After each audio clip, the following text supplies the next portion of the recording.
మరి మీకులాగా ఇది మన ఆర్కెస్ట్రా చేసి ఉంటే మీకులాగా మొత్తం మేమే గుద్దేసుకుని మీకు మామూలుగా వేసేవాళ్ళం కదా. మీరు మాకు వేసారు కదా, ఇప్పుడు ఫ్యాన్ మీద వేసారు కదా. నిజంగా తెలుగుదేశం వాళ్ళు పాపం ఎంత కర్మ అంటే, తెలుగుదేశం వాళ్ళకి ఎంత కర్మ అంటే, అది ఉంచండి సార్, తెలుగుదేశం వాళ్ళకి ఎంత కర్మ అంటే వాళ్ళ చేతులతో ఫ్యాన్ గుర్తుకు వాళ్ళు ఓటేశారు 680 మందికి. ఇంతకన్నా ఎవరన్నా బతుకులో అసలు ఎందుకు బతకాలి మనం ఇటువంటి బతుకులు? తెలుగుదేశం వాళ్ళు మీ చేత్తో 683 మంది ఫ్యాన్కి వేశారంటే ఇక ఎక్కడ చచ్చిపోవాలి? మేమెవరం ఓటుకెళ్ళా, వైసీపీ వాడు ఎవడో ఓటుకెళ్ళా, లైన్లో లేరు, దారి కాసి కొట్టారు, పోలీసులతో తన్నిచ్చారు, వార్నింగ్లు ఇచ్చారు, మెడబట్టుకుని బూత్ దాకా వస్తే మెడబట్టుకుని పోలీసులతో తోయించారు. 683 ఎక్కడి నుంచి వచ్చినాయి మాకు?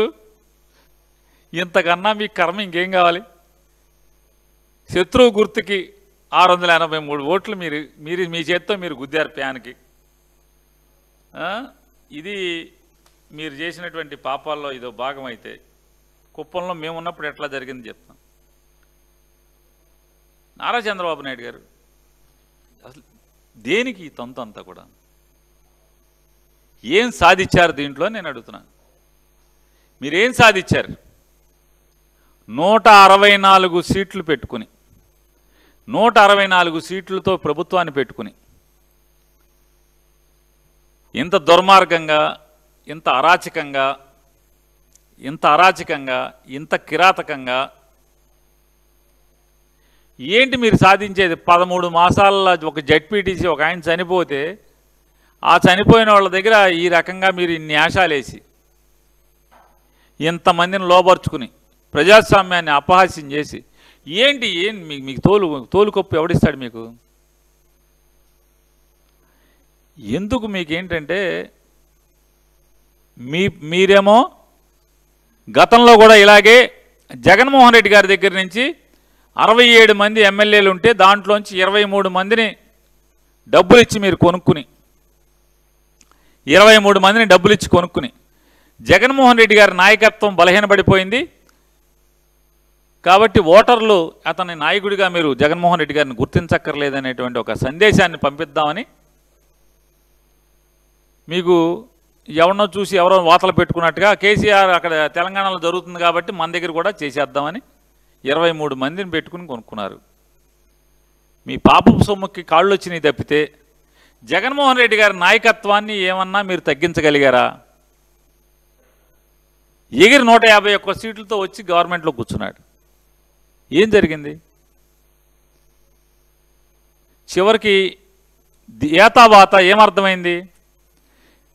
164 సీట్లు వచ్చి కూడా మీకు సంవత్సరం అంటే 13 మాసాలు 14 మాసాలు మీరు ఏలిన తర్వాత స్వేచ్ఛగా ఒక ఎన్నికని నడిపించే ధైర్యం కూడా మీకు లేదు.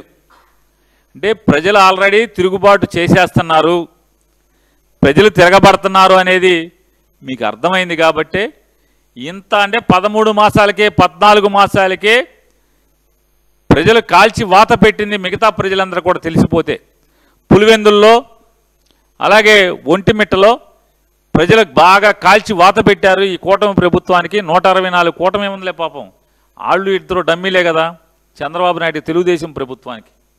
వాళ్ళని ఎందుకు ఊరికి అనుకోవటం?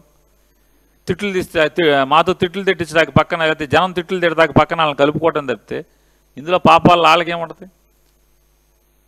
మీరు దోపిడీ చేసి మీరు అఘాయిత్యాలు చేస్తుంటే అందులో ఏమన్నా ఒలుగుతుంటే కింద ఈ రాలుకుంటాకి ఎత్తుకుంటాకి ఆ జేబులో పెట్టుకుంటాకి తప్పితే టీడీపీ ప్రభుత్వం ఇది.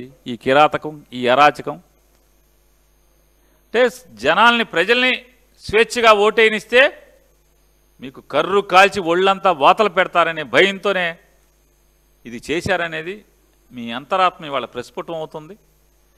మీ చేష్టలు, మీ ఆలోచన ఇవాళ ఆంధ్ర రాష్ట్రంలోని ప్రజలందరికీ కూడా చంద్రబాబు పులివెందుల ఒంటిమిట్టల్లో చావు తప్పి కన్నులు పట్టపోయే పరిస్థితి రాకుండా ఈ రకంగా పోలీసుల్ని, జిల్లా కలెక్టర్ని, ఎన్నికల కమిషన్ని ఆకట్టుకుని ఈ రకమైనటువంటి తంతు చేశాడు తప్పితే ఇది ఎన్నిక కాదు, ఇది ఎలక్షన్ కాదు.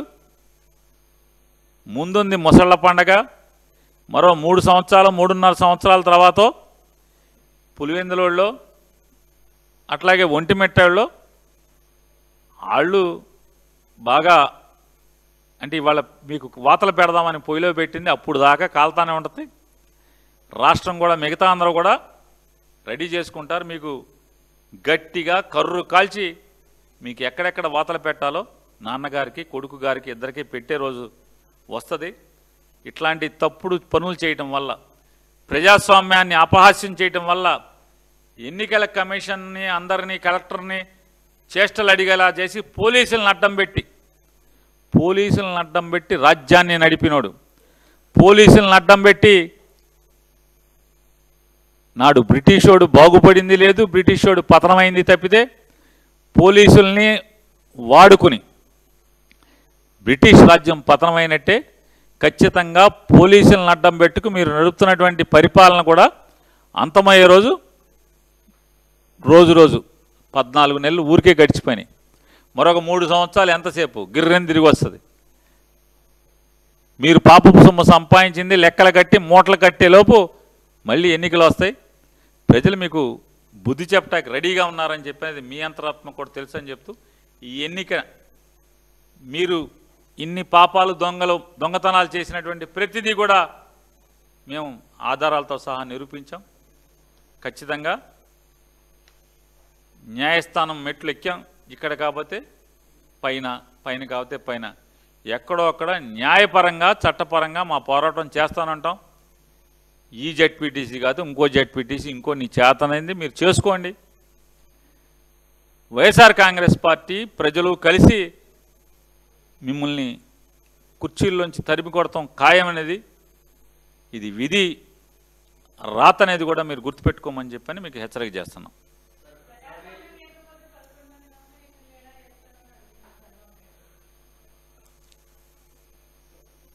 నామినేషన్లు ప్రజాస్వామ్యం లేకపోతే ఎలా నామినేషన్లు అంటే నామినేషన్లు కూడా ఈయన వద్దనుకుంటున్నావా? కాదమ్మా, నారా చంద్రబాబు నాయుడు గారు ఏమనుకుంటున్నాడు? నామినేషన్లు కూడా వద్దనుకుంటున్నాడా? వద్దనుకుంటే వద్దనుకోవచ్చు.